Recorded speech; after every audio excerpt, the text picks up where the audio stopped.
Sing Hosanna, sing Hosanna, sing Hosanna to the King. Beautiful. You may be seated, and this month of February is well on its way, and as Black History Month, as our month of love in our knowing that faculty within us. And last week I called us to this season of peace and nonviolence, this global organization that is putting forth the principles that Gandhi and King brought forth in their lives in the world. And as we know, Gandhi and King both faced huge challenges in their life. And they didn't sit down and be oppressed, suppressed, and restricted by them. They unshackled their bonds to their difficulty, and they chose peace. They chose love. And they showed the world that love is bigger. And so that's my talk title today.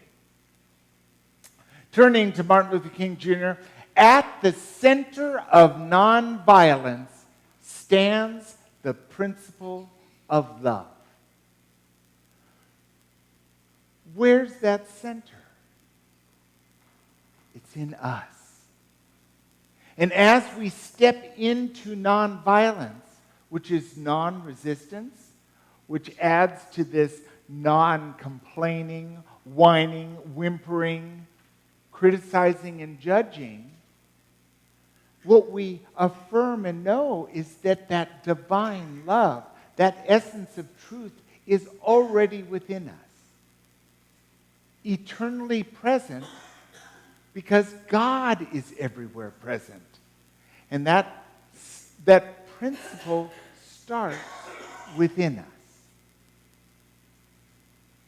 Mahatma Gandhi says, you yourself, as much as anybody in the entire universe, deserve your love and affection. As one with God, that eternal presence, it's our divine inheritance. That's the deserving of love and affection. Because God already accepts us just the way we are. In the eyes of God's love, we can do no wrong. We're always a perfect expression of light. And sometimes we can get off the beam and complain and criticize and hate and judge. But we can always turn to the truth that we deserve love and affection. We deserve our divine inheritance. We deserve that Christ consciousness. Back to Martin Luther King Jr., I have decided to stick with love. Hate is too great a burden to bear. I don't know about you, but those intense hates, those intense beliefs of other than, are a really hard burden to bear. We're all human. We've all felt them. But it's a choice. Do we want to choose love, or do we want to stick to the hate? Stick to the pain? Stick to the lack or the shame? All of those are heavy burdens. And we can always judge how we're feeling, because if we're feeling downtrodden, chances are we're identifying with some lack or doubt, some fear. But if we choose love, we're energized, we're vital, we're being renewed. It's the path for healing. And I'd much rather be on a path for healing and wholeness than a path where I'm once again stuck in the mud and mire of my own hatred, doubt, and righteousness. This is Bethany Hamilton. What a beautiful young woman. While I lived in Hawaii, an incident happened. Bethany was an avid surfer, and at age 13, she was out surfing the waves, and a shark bit her left arm off. Now, a truth about surfers: when they're on a surfboard paddling in the water, they look just like a turtle. And guess what the favorite food of sharks is? Turtles. What's also true is a shark only takes one bite of human. They know they don't want a second helping. We don't taste good. But this woman, this young woman, very quickly after she healed from her wound, she started surfing again, going out in the water and enjoying the thrill of the sport she loved. She also began to be interviewed all the surf magazines, and then other people started to hear her voice, and she started being a speaker about living beyond your limitation. And she never talks about how her loss of her arm has stopped her from being the full bright light that she is. And it's her wisdom that gave us the title for today's talk. Love is bigger than any tidal wave or fear. Love is bigger than any diagnosis. Love is bigger than any boss. Love is bigger than any relationship. Love is bigger than any pain or discomfort. Love is bigger.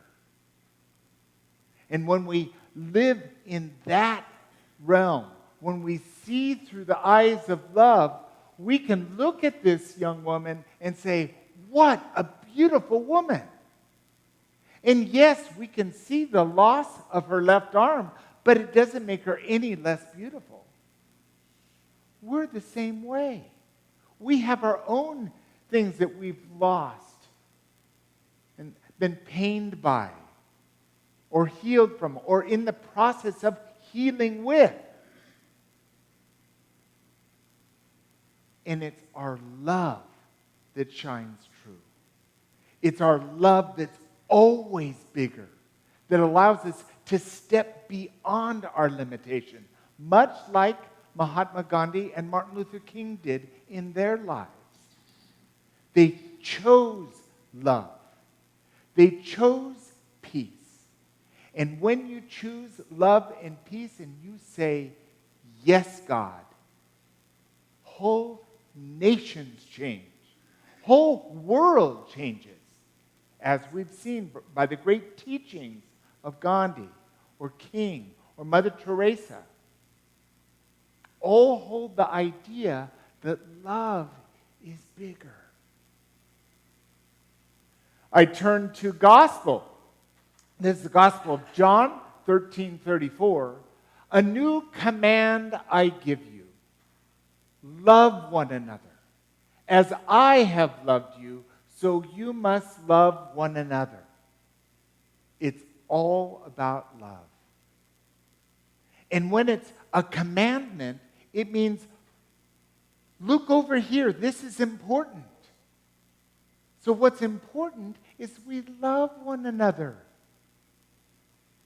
If we're loving one another, we don't need to move our complaint bracelet to the other side because we are not in judgment. Sure, we may be looking at someone whose life is in chaos. Or maybe we're looking at someone who we'd otherwise identify as an enemy or a great challenge or someone that kind of sticks in our ribs. Ever have anyone that does that to you? I think so, because we're human. But when we can choose to see, wow, they must be in a lot of pain, see them through the eyes of love, then that compassion is our guide. Then we feel love and compassion and see love and compassion, which is exactly how God sees us. God doesn't see our warts. God doesn't see our brokenness, because all God sees is love. God is, yes, I love you, no matter what. And that's our commandment, to love as we're loved. And that will change the world. That changes it right now. If each of us right now chose love as our highest truth of what we see, what we feel, what we hear, and what we know, the world is already changed. Because we're part of the world. And words matter. That's why we're paying attention to words we say.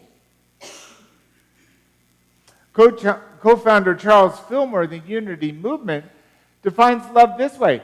Love is the greatest harmonizer and healer. Love is the inner quality that sees good everywhere and in everybody. So that's our knowing in unity, that we see with love. We see everybody in love. And sometimes we're in pain.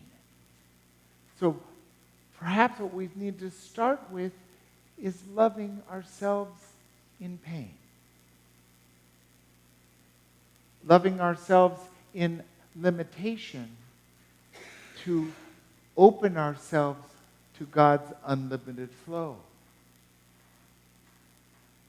The human journey is a delicate balance of choosing again. So what are the steps to live, love bigger? The first one is love yourself fully.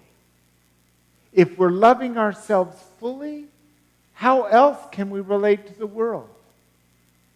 And chances are, what we see that distracts us outside us is something we haven't yet loved in ourselves. Embrace your struggles. I got to tell you, the biggest struggles in my life have been the greatest blessing. And I would bet that Bethany would say that having the shark take her left arm has been the greatest blessing in her life. That's a huge statement of courage and knowing a higher truth. And each of us can identify that if we embrace our struggles. If we keep our struggles at bay, we don't have a relation to them. If we embrace them, we can reason with them. We can love them. We can forgive them. We share the journey. Accept everyone with compassion. Open our heart and relate to everyone as a divine expression. And then from there, we can be compassionate. For sometimes the kids are going to knock the lights out. And it's not going to be a pretty picture at home.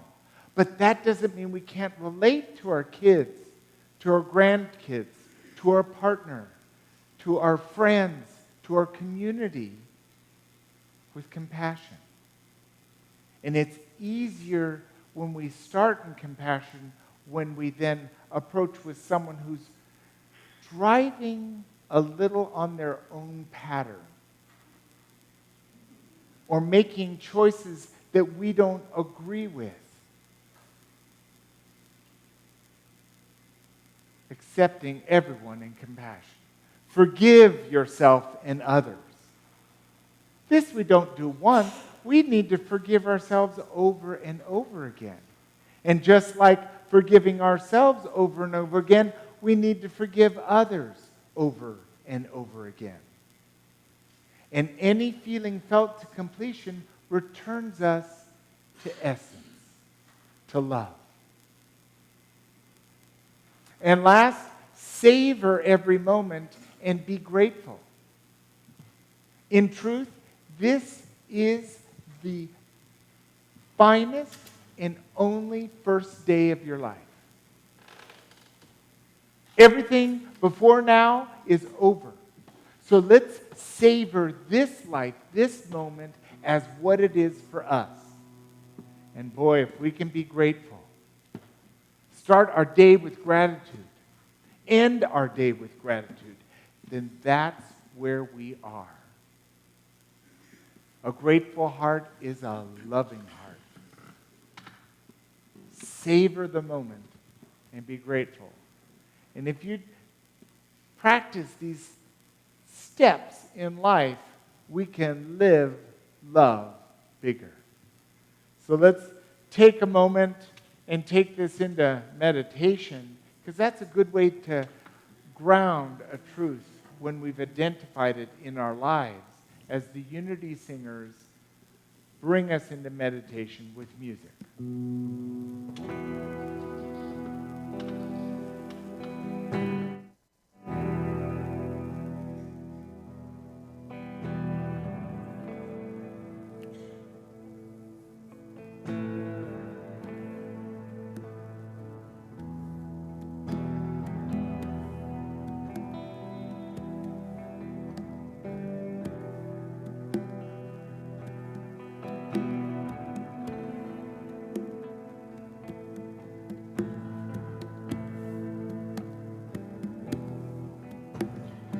Om Shanti, Shanti, Shanti.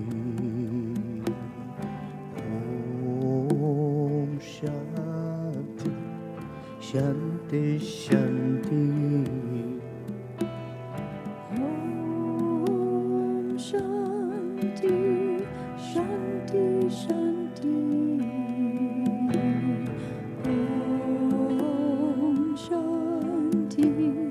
Shanti, Shanti.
Breathing easy.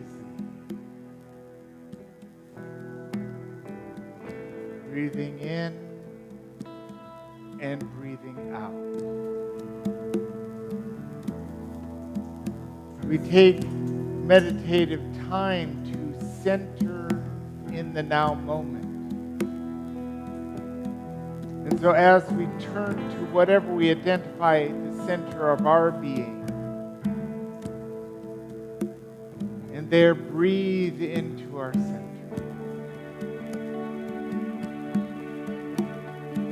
Peace,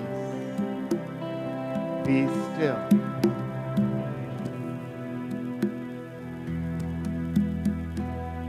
Let go and be here now.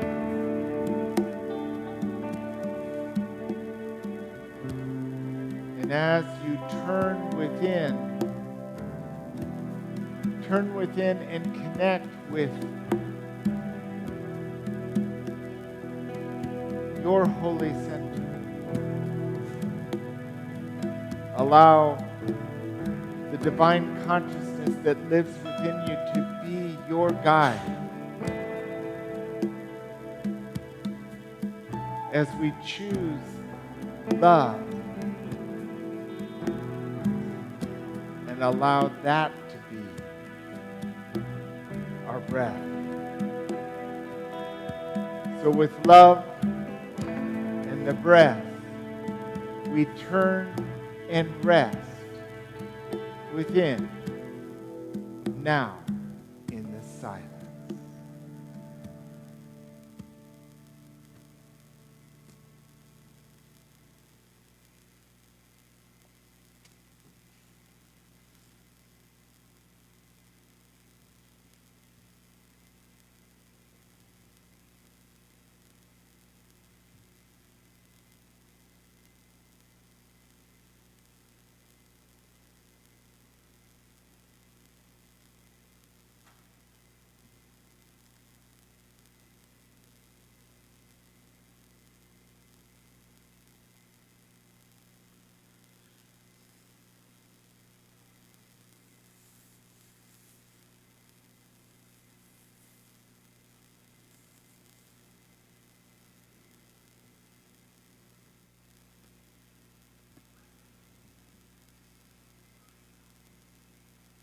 Yes. We are grateful for ever-increasing awareness of our connection with divine essence. And within that renewal and love, we reap the benefit of taking a moment in meditation. So as we gather this wisdom, the wisdom of love, we then make a choice to bring our attention back into the room. So we might wiggle our toes or fingers, roll our head, roll our shoulders, and when we're ready, we open our eyes, and then we'll read the affirmation that goes with today's talk together. I live by the laws of love, and I reap a rich harvest. Beautiful. And this is our time to recite the Lord's Prayer as directly translated from Aramaic to English together. Father, Mother, birther and breath of all, create a space inside us and fill it with your presence. Let oneness now prevail. Your one desire flows through ours as energy fills all forms. Give us this day our physical and spiritual nourishment.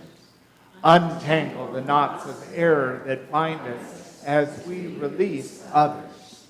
Don't let appearances make us forgetful of the source, but free us to act appropriately. For age to age from you come the glorious harmony of life. May these words be fertile ground from which our future grows. Amen. Step out on the water, release your faith. Every step is stronger. Step out on the water.